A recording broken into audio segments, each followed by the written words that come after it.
Gente, eu fiquei na casa de uma missionária em Moçambique, e aquela mulher me colocou num quarto, o melhor que ela tinha lá, e tinha um mosquiteiro, e o mosquiteiro tinha alguns buracos, e eu tentava assim, amassar a área dos buracos assim, para ficar meio assim, preso, e mosquito não entrar por ali. Por quê? Porque malária lá é que nem resfriado. Você tem ideia, o marido da Noêmia, naquele ano, já tinha tido malária 2 vezes. Um outro missionário que morava lá perto, ele tinha morrido picado de cobra. Aquela cobra que vem assim, pezinha, sabe? Picou ele e ele morreu.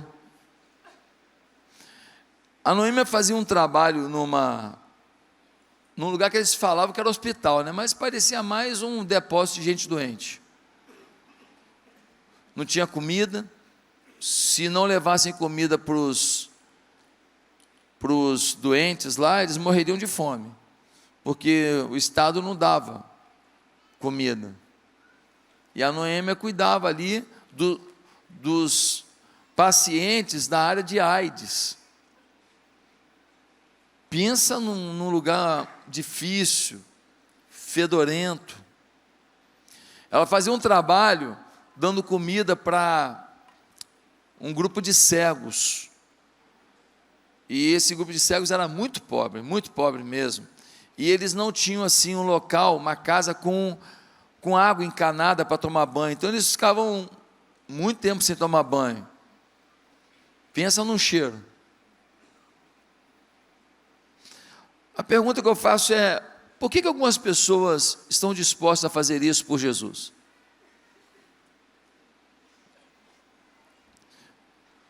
Por que Guilherme Carey, no século XVIII, ele deixou a Inglaterra e ele foi para a Índia para pregar o Evangelho? Lá um filho dele ficou doente e morreu. A mulher, morando naquele lugar terrível, que era a Índia naquela época, até hoje é complicado, mas naquela época, imagina, século XVIII, e vendo o filho morto, a mulher ficou meio maluca, e ele firme ficou, cuidando da sua esposa e pregando o Evangelho, fez tradução de textos da Bíblia para mais de 30 idiomas e dialetos, deu a vida em missões. Por que ele fez isso? Por que David Brainerd, um jovem que se converteu com 20 anos nos Estados Unidos, decidiu ir pregar para os Peles Vermelhas, grupo indígena americano? Lá enfrentava um calor absurdo durante o verão, numa mata muito úmida, e lá enfrentava também um frio desesperador no inverno. As doenças iam tomando ele, e ele aos 29 anos estava completamente tomado por doença, tuberculose e tudo. Ele sonhava casar com Jerusa, que era a filha de um dos grandes avivalistas do século XVIII, Jonathan Edwards. Mas ele chega à casa de Jerusa não para se casar, ele chega à casa dela para ser cuidado. E aos 29 anos ele morre, sem se casar com a mulher amada. E no leito de morte, ele disse assim: fui feito para a eternidade, como anelo estar com Deus e prostrar-me perante Ele. Ó, que o Redentor possa ver o fruto do trabalho da minha alma e fique satisfeito. Ó, vem Senhor Jesus, vem depressa. Amém. O que faz um jovem que se converteu aos 20, dar a vida, e em 9 anos fazer o que gente que está na igreja há 20 anos, 30 anos nunca fez? É uma boa pergunta, sim ou não? É uma boa pergunta. E aí, eu fico pensando, será que esse tipo de postura a gente vê nos crentes de hoje? Ou será que a maioria das pessoas na igreja não está preocupada em dar sua vida pelo Evangelho, mas a maioria das pessoas está preocupada em ser mais rico, em ter mais conforto, em ter uma renda passiva de tantos milhões, em ter uma aposentadoria com uma casa assim assado. E os nossos alvos humanos são tão grandes, mas tão poderosos, que às vezes a gente nem pensa em serviço para Deus e muito menos sacrifício para Deus. A gente precisa entender o que motivou essas pessoas a fazerem isso. Ou eles são doidos, ou eles são lunáticos. O que os move a fazer isso pelo reino, e a gente às vezes não tem a mesma inclinação? Mateus capítulo 10 responde. Abra sua Bíblia em Mateus capítulo 10, que nós vamos ler um texto que responde para a gente essa pergunta aí, ó. Cadê o tema da mensagem de hoje? O que faz pessoas darem a vida pelo Evangelho? É isso aí. Mateus 10 diz assim: chamando os seus 12 discípulos, deu-lhes autoridade para expulsar espíritos imundos e curar todas as doenças e enfermidades. Estes são os nomes dos 12 apóstolos: primeiro Simão, chamado Pedro, e André, seu irmão, Tiago, filho de Zebedeu, João, seu irmão, Filipe e Bartolomeu, Tomé e Mateus, o publicano, Tiago, filho de Alfeu, e Tadeu, Simão o Zelote e Judas Iscariotes, que o traiu. Jesus enviou os 12 com as seguintes instruções: não se dirijam aos gentios, nem entrem em cidade alguma dos samaritanos. Antes dirijam-se às ovelhas perdidas de Israel. Por onde forem, preguem esta mensagem: o reino dos céus está próximo. Curem os enfermos, ressuscitem os mortos, purifiquem os leprosos, expulsem os demônios.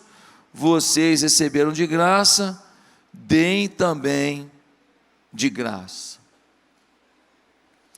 Esse é o momento em que Deus está cumprindo mais uma etapa no seu plano de redenção do mundo. Jesus veio ao mundo, sim, veio ao mundo, se fez carne, mas ele treinou um grupo de homens, 12 apóstolos, e agora é a hora que ele está dizendo para os 12, ó, vai ficar com vocês a obra, vamos para o treinamento final? Treinamento final vocês vão agora ser treinados, vocês vão agora, de tudo que vocês ouviram e viram eu fazendo, vocês vão sair agora pelas cidades da Palestina fazendo isso. Vocês não vão pregar para os gentios, só para a Palestina, tá bom? E vocês vão fazer exatamente o que vocês viram fazendo. E aí a gente olha Jesus detalhando qual era a missão dos seus discípulos. Qual era a missão? Primeiro, pregar a instalação do reino de Deus. No versículo 7, nós lemos assim: por onde forem, prega essa mensagem, o reino dos céus está próximo. Vocês têm que pregar que o reino dos céus está próximo. O que é isso? A governança do céu vai se instalar sobre a terra, mas ela já começa agora. Ela começa agora na vida de Deus que vocês vão viver aqui, na vida de conexão com o céu que vocês vão viver aqui. A vida em Deus começa agora, mas isso só vai estar pleno quando vocês forem para o céu, mas vocês já podem viver um pedaço do céu agora. E eles perguntam: mas como que nós vamos viver um pedaço do céu agora? Olhando para o exemplo do céu. Qual é o exemplo do céu? O exemplo do céu é Jesus.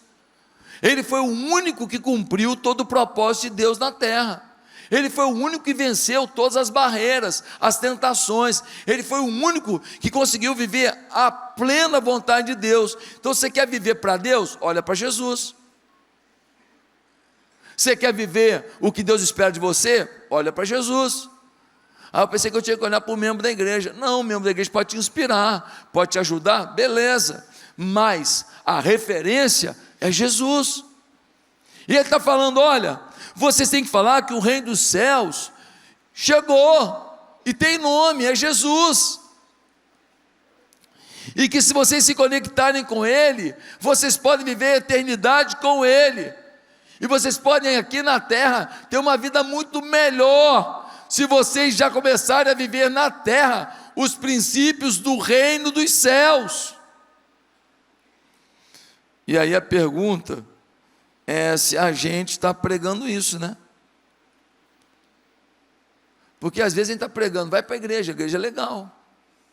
Vai para a igreja, pô, tem uma festa na roça lá, maneira, muita comida. Ah, vai para a igreja, você tem um filho que está dando problema, os jovens lá podem ajudar ele.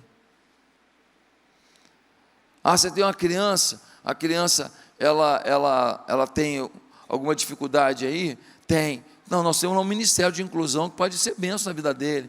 Então, às vezes, a gente fala dos serviços da igreja.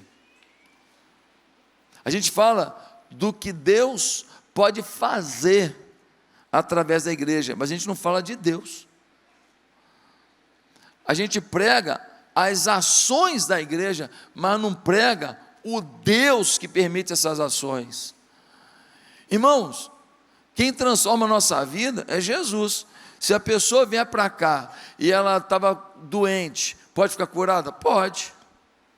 Ela veio para cá, o casamento estava destruído, pode salvar o casamento? Jesus pode agir, salvar o casamento. Um filho estava perdido nas drogas, pode ser liberto? Jesus pode libertar o filho. Ah, financeiramente estava arruinado, o Senhor pode abençoar, e agora ele prosperar financeiramente? Pode prosperar financeiramente, Jesus pode fazer tudo isso. Mas o problema é que se pegar só a bênção de Jesus, não pegar Jesus, teve a bênção para a terra, mas não vai ter a vida eterna. Pegou o para agora, mas não garantiu o de amanhã.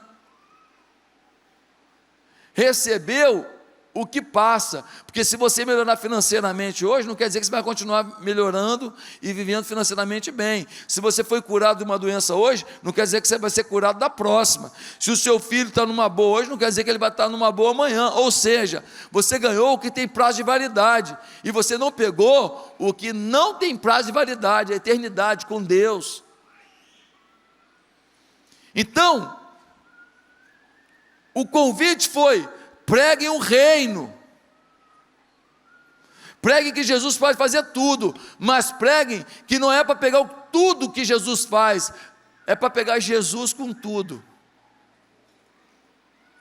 é para servir a Ele, é para obedecer a Ele, é para ouvir a sua palavra, obedecer a sua palavra. Não é para falar: ah, eu quero que Jesus me abençoe, mas eu vivo do jeito que eu quiser. Não.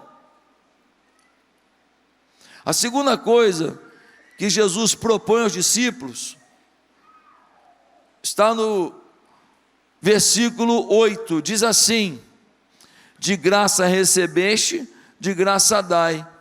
Olha o que diz o versículo 8, está falando: ó, vocês vão curar as pessoas, vocês vão ressuscitar mortos, vocês vão restaurar casamentos, vocês vão fazer libertação de gente oprimida, mas quem vai fazer é o Espírito de Deus. Então, vocês vão fazer isso sem cobrar nada. Ou seja, ajam por generosidade. Ou seja, não esperem nada em troca. Jesus fala: preguem o reino de Deus. Segundo, não esperem nada em troca. Pastor, mas quando eu faço bem para alguém, eu não posso esperar nada em troca? Não espere. Dessa pessoa, pelo menos. Ué, pastor, mas quando você faz alguma coisa por alguém, você não acredita que você vai receber de volta? Não, eu acredito que vou receber de volta, não dessa pessoa.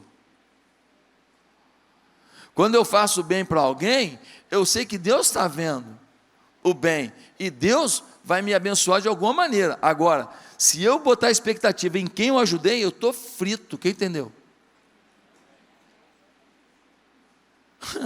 Estou cozido, assado, tudo junto, frito, cozido, assado. Por quê? Porque muitas vezes você faz o bem para uma pessoa e nem um obrigado ela te dá.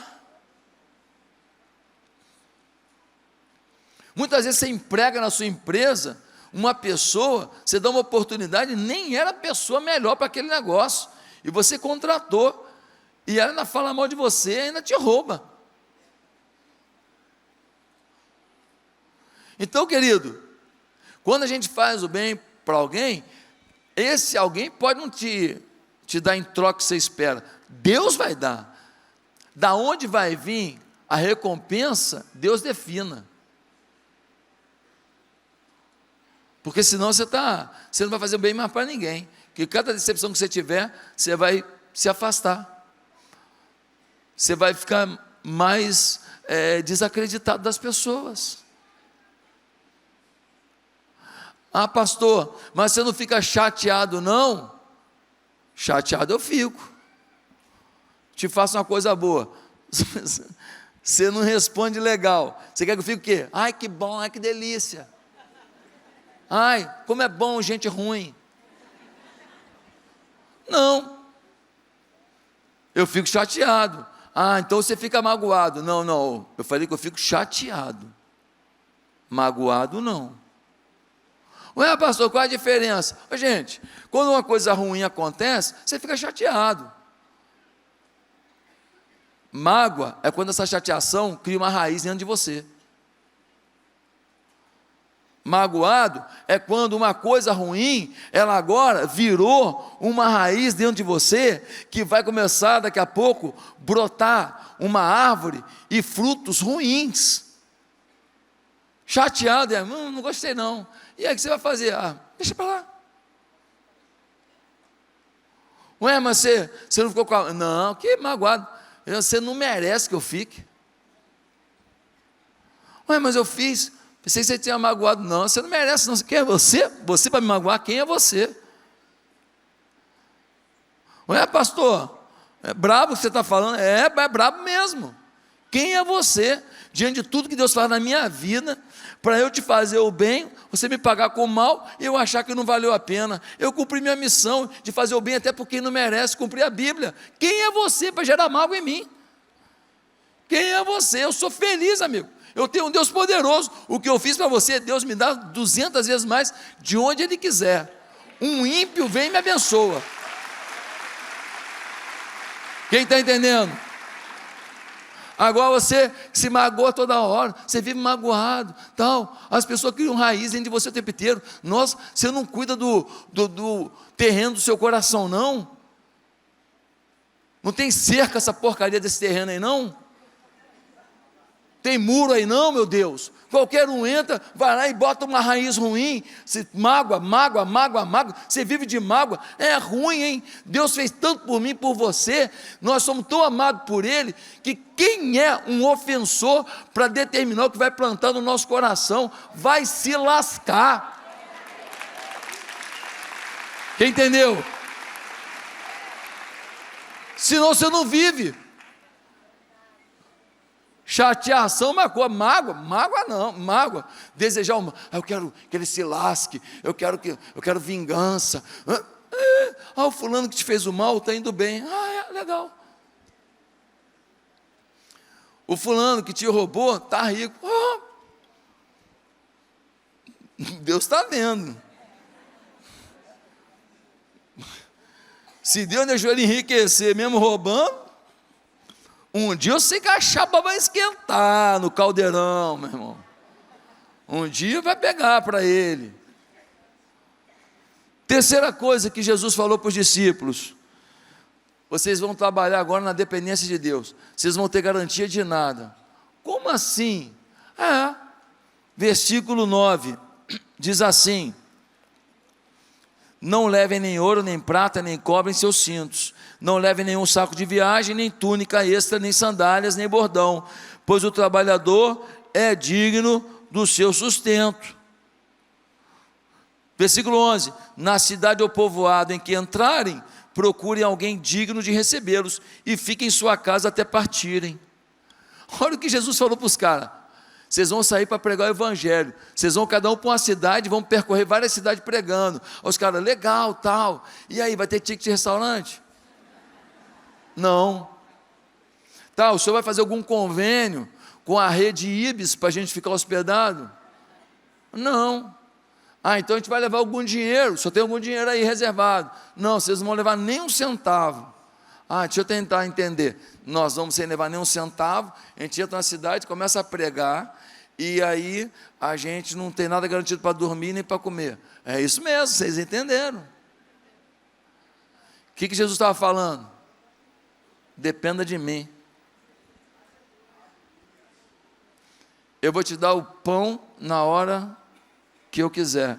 Eu vou te dar a cama, a rede para dormir na hora que eu quiser. Aprenda a confiar em mim, eu vou agir. Gente, muitas pessoas não sabem o que é depender de Deus. Depende da sua estratégia, depende dos seus projetos, do seu trabalho. Eles foram chamados a depender de Deus. A próxima coisa que aconteceu foi: olha, eu estou convidando vocês a viver debaixo do ódio. Como assim? Versículo 16, diz assim: eu os estou enviando como ovelhas entre lobos, portanto sejam astutos como as serpentes, sem malícia como as pombas. Tenham cuidado, pois os homens os entregarão aos tribunais, e os açoitarão nas sinagogas deles. E no versículo 22, diz: todos odiarão vocês por minha causa. Que legal. Olha, vai pregar o evangelho, e quando for, vai sem direito a comida, bebida, que eu vou ter que providenciar na hora, e mais que isso, vão te odiar. É o projeto de vida perfeito, sim ou não? Quem não quer isso aqui? Olha, você vai para uma empresa, vão te odiar lá. Você vai morar na cidade, vão te odiar, vão te ver na rua, querer te jogar pedra. Maravilhoso. Sim ou não? Brincadeira, né, gente? Mas foi isso que o Senhor falou para eles. E disse que eles seriam açoitados, ou seja, agressão física, violência. E o pior de tudo é que no versículo 21 diz que pai é entregar filho, irmão é entregar irmão, e filho é entregar pai, ou seja, a família vai te odiar. A nossa igreja lá em Ipatinga, onde eu fui pastor, ganhou uma menina para Jesus. A menina usava droga, vivia nas festas, vivia nas boates. A menina aceitou Jesus. A mãe transformou a vida dela no inferno, porque ela não podia ir para a igreja de crente. Eu falei: mas sua mãe é contra. Mas como é que era a sua vida? Ah, pastor, minha vida era assim, assado. Fui começando, vi que a menina era usuária de maconha, vi que a menina vivia nas festas, estava fazendo um monte de coisa errada, estava tudo bem. Foi para a igreja, a mãe falou: não, igreja não. Passou a ser odiada pela mãe, a garota não deu conta, uma hora se afastou da igreja, não sei que destino teve. O chamado de Jesus, para eles, não parecia uma boa proposta, sim ou não? Pregar com ódio, sem garantia nenhuma, com dificuldade. Mas os caras foram, e mais que isso, permaneceram. Porque tem muita gente que vai para a obra de Deus, mas não permanece, desiste, pede para sair. Na linguagem do tatame, bate, parei. Mas eles continuaram, e aí vem a pergunta: o que faz as pessoas darem a vida pelo evangelho? Por que eles fizeram isso? Primeiro, porque ser canal do poder de Deus os encantou. O versículo 1 diz: chamando os seus 12 discípulos, deu-lhes autoridade para expulsar espíritos imundos, curar todas as doenças e enfermidades. Eles começaram a ser canal de Deus para curar pessoas, canal de Deus para abençoar pessoas, canal de Deus para libertar pessoas, canal de Deus para salvar famílias, canal de Deus para salvar meninos, canal de Deus para influenciar positivamente os corações, canal de Deus para trazer alegria em lugar de desespero. Quando eles começaram a ser canal de Deus, desse poder de Deus, isso os encantou. Quando você começa a ser canal de Deus, quando você começa a ser instrumento de milagre, você começa a ver que Deus é real na tua vida. Mas muitos de nós nunca nos aventuramos a ser canal de Deus. Muitos de nós nunca nos aventuramos a ser instrumento de Deus. A nossa vida com Deus, ela é rasa, ela é leve. É uma coisa de domingo, uma oferta, um dízimo de vez em quando, trabalhar em algum ministério da igreja um pouquinho, e aí a gente aplaca a nossa tristeza, aplaca a nossa consciência, dizendo: olha, já fiz o que poderia, está tudo bem. Mas o chamado de Deus é para você ser canal do poder, e a pergunta é: você é canal do poder? Pastor, tem 20 anos na igreja já. Eu não estou perguntando isso, estou perguntando há quantos anos você é canal do poder. Ué, mas tem que acontecer um monte de milagre na minha vida. O maior milagre é a transformação de alguém. O maior milagre é uma cura, é um milagre na alma. Se você está achando que a cura de um câncer é o maior milagre na vida de uma pessoa, você não entendeu nada. O maior milagre é alguém nesse mundo louco que a gente vive se converter. E você vê uma pessoa destruída, transformada, saber que você foi canal de poder, isso encanta. Segundo motivo pelo qual eles deram a vida pelo Evangelho, é porque descobriram a empolgação de viver pela fé. O versículo 9 e 10 que a gente leu, diz: não leva ouro, não leva dinheiro, não leva nada. Chega na cidade, procura alguém digno, fala: posso dormir na tua casa? Dorme na casa da pessoa, dorme de favor. Eles aprenderam a viver pela fé, a ganhar comida que não tinha garantida, a ganhar dormida que não tinha garantia, a ganhar a dignidade que não estava garantida. Eles aprenderam a, no dia a dia, depender de Deus. Eu me pergunto, quantas vezes, na época do início da igreja, eu dependi mais de Deus do que hoje? Porque no início da igreja, nós não tínhamos garantia de nada, a gente não tinha garantia nem de que ia pagar as contas do mês. Eu não tinha garantia de que eu ia ter condição de fazer o mínimo pela minha família. A nossa igreja arrecadava 3 mil reais, dinheiro de hoje, 7 mil, 8 mil no máximo. Já imaginou?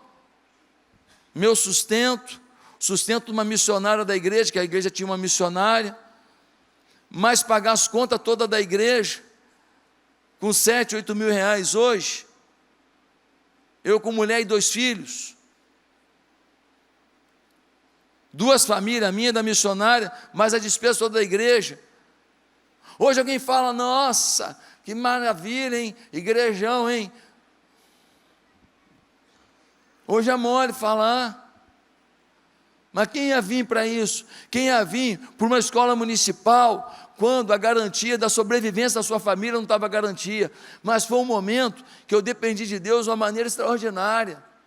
O meu telefone, quantas vezes tocasse, a minha imaginação dizia: vem milagre aí, vem bênção aí, vem coisa boa aí. O tempo inteiro eu estava conectado com a positividade, porque eu sabia que só Deus para fazer a gente prosperar naquele momento. O telefone tocava, às vezes era só para perguntar: já chegou? Às vezes não era nada demais, mas a expectativa que tomava a minha alma é: Deus está fazendo alguma coisa. A minha pergunta é: quando o teu telefone toca, você tem a sensação de que Deus está fazendo alguma coisa? Você acorda de manhã pensando: hoje Deus vai fazer alguma coisa? Talvez você tenha tanto dinheiro na sua conta que esse é o seu problema, porque você acha que a tranquilidade da sua vida está nesse dinheiro que você acumulou.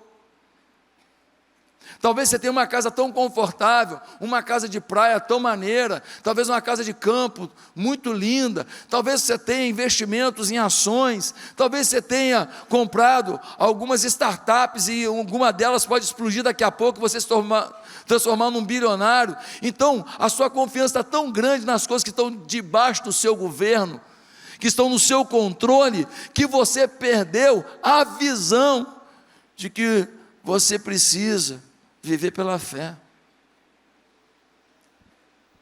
Se você não faz nada na sua vida hoje que te leve a viver pela fé, você não vive a vida que Deus espera que você viva.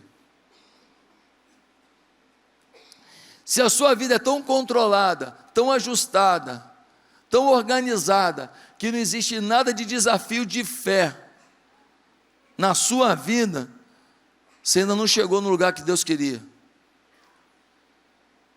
Eles descobriram que viver pela fé é muito maneiro. Eles descobriram que eles leiam na Bíblia que Deus é provedor, que Deus é de milagre, que Deus é de poder. E aí eles chegavam numa circunstância e de repente alguém falava assim: ei, vocês não querem dormir lá em casa não? Aí quando chegava lá, tinha picanha. Você fala: nossa, pensei que ia comer hoje mortadela de terceira categoria, você botou picanha. Deus tocou no meu coração para dar um mimo para vocês, e eles viram os mimos do Senhor, os cuidados do Senhor, as bênçãos do Senhor. Maravilhoso, viver pela fé. Hoje, eu tenho que lutar mais para viver pela fé, em relação à igreja, do que eu vivia naquela época. Em compensação, eu tenho hoje outros desafios, que me levam a precisar mais da fé, do que eu precisava em outros momentos. Sempre vai ter alguma coisa na tua vida que vai te chamar para o encontro e falar: ei, vai viver pela fé ou não vai? Em terceiro lugar, por que eles deram a vida pelo Evangelho? Porque não queriam abrir mão da intimidade com o Espírito Santo. Gente, ser amigo do Espírito Santo é bom demais. Ser conectado com o Espírito Santo é bom demais. E no versículo 19, diz assim: mas quando os prenderem, não se preocupem quanto ao que dizer ou como dizê-lo. Naquela hora lhes será dado o que dizer, pois não serão vocês que estarão falando, mas o Espírito do Pai que de vocês falará por intermédio de vocês. Quando eles fossem pregar, eles iam chegar lá e iam ser presos, iam ser levados às autoridades, governadores, juízes, autoridades religiosas. E olha o que Jesus está falando: quando vocês forem levados lá às autoridades, fica tranquilo. Por quê? Porque quem vai falar não é você não, quem vai falar é o Espírito Santo. Eles chegavam nos lugares, eles falavam coisas tão grandiosas, tão sábias, tão incríveis, que eu acho que João falava assim para o lado assim: cara, grava aí que eu não vou conseguir repetir isso não. Acho que Pedro falava assim: cara, eu pescador, falava errado, linguajar precário, as palavras que eu sei do dicionário, cabem numa caixinha de sapato, eu não sei quase nada. Gente, olha que coisa linda, eu estou parecendo um filósofo, eu estou parecendo um cara com pós-doutorado em Harvard. Eles mesmos ficavam assustados com a sabedoria que fluía deles. Ao longo da minha caminhada pastoral, eu fui ordenado pastor em 97, ao longo da minha caminhada pastoral, deixa eu te falar uma coisa, eu vi isso muitas vezes. Muitas vezes eu vi gente simples, sem estudo, gente que não teve oportunidade de frequentar uma sala de aula, mas com uma sabedoria, com uma capacidade de discernir o ambiente, de fazer uma leitura sobre pessoas, de escolher o melhor caminho para um conflito, que eu ficava: meu Deus do céu, o que é isso? Mas muita gente, tanto em Patinga, meu primeiro ministério, quanto aqui, quanto na comunidade que eu liderei um trabalho durante meu seminário, lá no Bugiug, na Ilha do Governador, uma comunidade tomada pelo tráfico. Eu fazia trabalho lá toda a tarde, evangelizando, dando banho em criança, indo de casa em casa. Treinei lá 3 novos convertidos que se tornaram pastores. Coisa linda que Deus faz, coisa tremenda.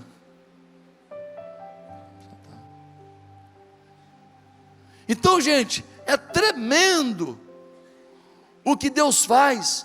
Essa intimidade com o Espírito Santo nos leva a uma outra dimensão. E eles ficaram assim: eu não quero abrir mão disso. Tem uma canção que diz: quem já pisou nos santos dos santos?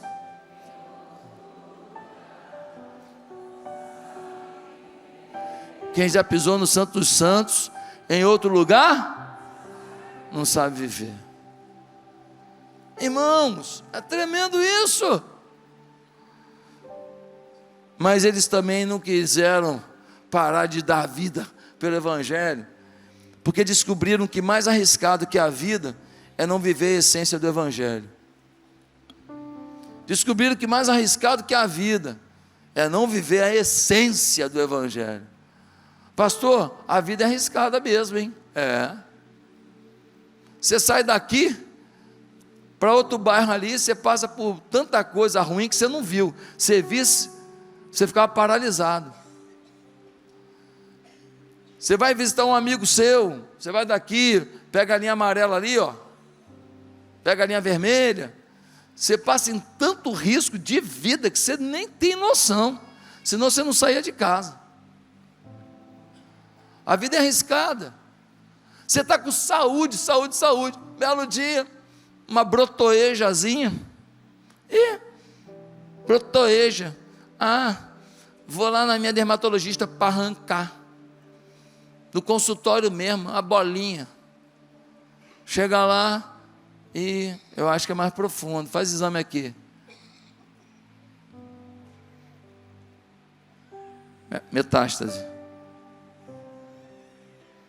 A vida é arriscada. Eles descobriram que a vida é arriscada, eles estavam arriscando a vida, indo para os lugares correndo risco de vida, mas eles descobriram que mais arriscado é você não viver a essência do Evangelho. Por quê? Porque os riscos da vida terminam nessa vida, mas a essência do Evangelho te leva para a eternidade. Olha o que diz o versículo 28. Versículo 28 diz assim: não tenho medo dos que matam o corpo, mas não podem matar a alma. Antes tenho medo daquele que pode destruir tanto a alma como o corpo no inferno. E no versículo 37, a gente lê: quem ama mais seu pai e sua mãe do que a mim, não é digno de mim. Quem ama seu filho e sua filha mais do que a mim, não é digno de mim. E quem não toma a sua cruz e não me segue, não é digno de mim. Irmão, eles descobriram que para andar com Cristo tem que ter renúncia. Eu não estou falando para você viver mal, não. Eu não estou falando para você não curtir a vida, não. Eu não estou falando para você não ir para a casa de praia, não. Eu não estou falando para você não jogar um beach tênis, não. Eu não estou falando para você não jogar um futebol, não. Eu não estou falando para você não comprar uma picanhazinha gostosa, jogar um queijo em cima lá e caprichar, não. Uma farofinha, aleluia. Já deu fome, vou acabar o culto, fica tranquilo.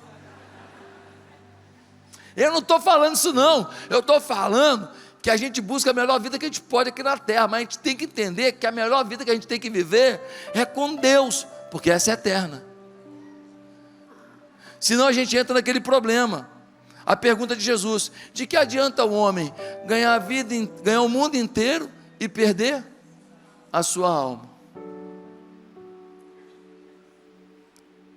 Às vezes o camarada trabalha no sinal, vendendo bala.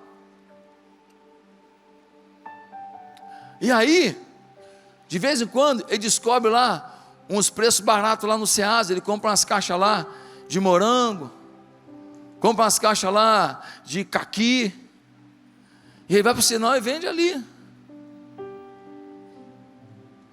E aí, quando ele vê que o tempo está ficando ruim, ele já tem guardado umas capinhas de chuva. Ele aparece com ela na hora, assim, brota as capinhas de chuva na hora da chuva. Ele, capinha de chuva, sim ou não? Ele não tem fundo de garantia, ele não tem plano de saúde, ele não tem 13º, ele ganha de manhã para comer de tarde. Todo dia para ele é o maná do céu. Todo dia. Se ele não for para a rua um dia, ele não tem garantia da comida do dia seguinte. Só que tem um detalhe: fiel a Deus, ele é da igreja do poder único, do evangelho pleno, da virtude eterna do Deus Todo-Poderoso, é o nome da igreja dele. Pensa na igreja reta até, E ele gosta daquela igreja, se sente bem lá. E ele vai lá, desse dinheiro que ele ganha, entrega o dízimo dele. E com esse dinheiro que ele ganha, ele compra as comidinhas dos filhos dele, é simples a comida. E ele gosta muito de ir na feira, naquele horário da xepa. Sabe aquela hora que aparece já os produtos que iam estragar, o que já está estragado, que é mais barato? Quem conhece xepa aqui? Vocês não foram em feira, né? Vocês são tudo milionários, né? Xepa, final da feira, irmão. Final da feira tu compra tudo mais barato, metade do preço. E ele vai lá na xepa. Aí ele pega uma cenourinha que está meio estragada aqui, ele corta aquela parte, pega só a parte boa e vai assim. E leva a vida dele. E os filhos amam ele, a mulher dele se amarra na dele. Lá na igreja, ele é evangelista. E ele ganhou uma gravata, sabe? Que ele prestou um serviço, um bico que ele fez, deram uma gravata para ele dessa largura assim, ó. Ele bota aquela gravata, ele se sente o pastor do universo. Ele é feliz com aquela gravata. Todo domingo ele bota, só tem aquela, ele bota aquela gravata. E ele vai para lá. A Bíblia dele desse tamanho, surrada. Ele não gosta de celular com Bíblia, não é para ele não. Ele gosta de carregar a Bíblia mesmo. Fala, tem que carregar a espada. Ele prefere assim. Mas ele tem Jesus. A família dele, o que os filhos dele vão escolher, ele não sabe. Mas o que ele apresentou para os filhos dele foi Jesus. E se ele morrer hoje, ele está tranquilo, porque ele vai viver com Jesus eternamente. Sabe? Eles descobriram que perigo não é a vida. Perigo é não viver a essência do Evangelho e perder a vida eterna. Você que está acostumado com a vidinha rasa, você que curte vir aqui para ouvir uma palavra, gosta do pastor Josué. Você pode gostar tanto de mim que pode não gostar de Jesus. Você pode gostar tanto desse ambiente que você pode não estar gostando de Jesus. Leve tudo, leve a nossa amizade. Obrigado pelo seu amor, pelo seu carinho. Mas leve Jesus. Em último lugar, eles não abriram mão de dar o seu melhor pelo Evangelho, porque perceberam que Jesus nunca os abandonaria.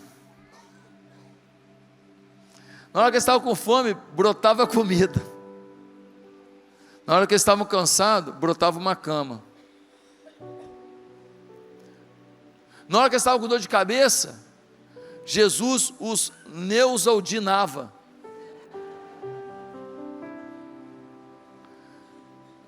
Na hora que eles estavam com dor no corpo, Jesus os dorflexava. Tudo na hora. Precisava, vinha a benção. Quando a gente estava para escolher um local para a gente ter uma igreja nossa, mesmo local, né? Botar a placa, aqui é a nossa igreja. Uma irmã apareceu na igreja, achou o local, depois ela nem ficou com a gente. Ela veio só para essa missão, talvez. Apareceu alguém que nos ajudou a achar. Eu não conhecia muito a Barra, eu não conhecia aquele cantinho do Rio Mar, eu nunca ia achar aquilo ali. E ela achou. No dia que eu estava para operar lá do tumor, tem uma irmã, está ali, enfermeira, foi lá, providenciou um quarto lá, fiquei com um quarto de rei, né? Meu plano não dá direito aquele quarto não, fiquei num quarto, gente, cabia 300 pessoas no quarto, brincando, estou exagerando, né? Fiquei que nem um rei, tratamento VIP, tudo, tinha alguém lá cuidando de mim. Deus colocou alguém lá, para estar olhando tudo para mim, preparando tudo lá, cuidando de mim. Na minha vida eu aprendi que um monte de coisa que eu planejei eu não consegui, mas tudo que eu precisei nunca faltou.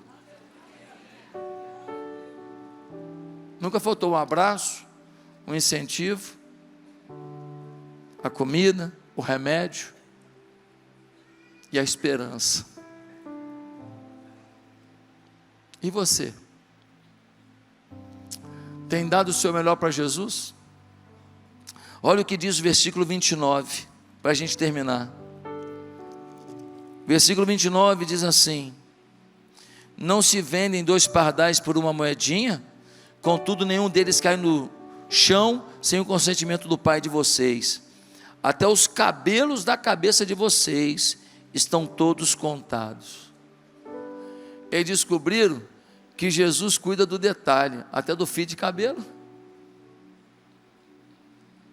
Ou seja, Ele sabe o que você passou, Ele sabe o que você está sentindo, Ele sabe o que você precisa. Nunca você vai estar sozinho. Por isso, eles deram o seu melhor pelo Evangelho. Essa igreja é grande, e Deus tem para a gente uma obra grande. Eu não dou conta de fazer isso sem você. Eu não dou conta de fazer isso se todo mundo aqui não estiver em célula. Se você não estiver em célula, você falta à igreja e ninguém vai dar falta. E eu, como pastor sênior da igreja, não cumpri meu papel. Os pastores de rede da igreja, os pastores auxiliares da igreja, não cumpriram o papel. Se você não estiver em célula, você está enfrentando uma batalha, a gente nem sabe como orar. Se você não estiver em célula, você está com medo de alguma coisa, e não tem ninguém que pode falar para você: não, fica com medo não, porque eu conheço a pessoa que passou por isso, vai te dar as dicas, e vai te auxiliar para você não ficar sozinho nesse momento. A célula é a única forma de a gente tratar o corpo todo da igreja. Todo mundo está cuidado, todo mundo se cuidando. Ah, pastor, eu estava em célula, faltei à igreja, ninguém me ligou, ninguém me deu atenção. Tá bom, teve falha, porque tem gente, onde tem gente tem falha, mas sem a célula, a falha é garantida. Talvez você diga: pastor, eu venho à igreja, eu até estou indo na célula. Tá, mas está liderando? Não, ainda não. Cara, quando você vai dar sacrifício pelo Evangelho? Quando você vai falar: eu vou ganhar meu prédio para Jesus, eu vou ganhar meu bairro para Jesus, eu vou ganhar minha escola para Jesus? Eu conheci aqui na feira, na Festa Roça, uma mulher está fazendo agora uma célula, uma irmã aqui da igreja, na creche dela, ela está fazendo agora uma célula com os funcionários e com os pais das crianças que quiserem participar. Ou seja, é gente que está querendo abrir ponto de pregação em todo lugar, no trabalho, na rua, na escola. Será que você não pode liderar nada? Será que você não pode levar mais visitantes para a célula, ajudar mais a célula, procurar saber mais como ajudar os seus irmãos? Será que você não pode se engajar mais na igreja, se envolver nos ministérios da igreja? Será que você não pode dar mais por esse lugar? Será que você não pode ter alguma coisa que você diga: eu estou vivendo pela fé? Eu não dou conta, mas nós damos. Juntos a gente pode. Deus quer te usar. Ah, pastor, mas é sacrifício demais, é luta demais. Querido, não estou te pedindo para ser pastor de tempo integral não, mas faz algo a mais. Sofra alguma coisa, pague algum preço. Jesus não vai te abandonar e vai te recompensar. E aí, você foi abençoado por esse vídeo? Pois é, quem procura acha, diz a palavra de Deus. E nós temos muitos outros conteúdos no meu canal que podem abençoar a sua vida. Talvez você vai estar lavando uma louça e ouvindo, talvez vai estar dirigindo o seu carro e ouvindo. Quem sabe vai parar com sua família para vocês terem um momento de ouvir e depois de compartilhar o conteúdo de uma mensagem que Deus me deu. Eu queria tanto participar mais da sua vida. Se inscreva no meu canal agora, acompanhe os outros vídeos, se inscreva para receber o Bom Dia com Oração, que é uma meditação diária que eu faço. Dessa maneira, sem sombra de dúvida, você terá muito mais recursos para a sua vitória. Meu papel? Somar com isso. Que Deus me dê essa oportunidade. Você pode me dar também essa oportunidade? Que Deus nos abençoe juntos. Fique com Deus.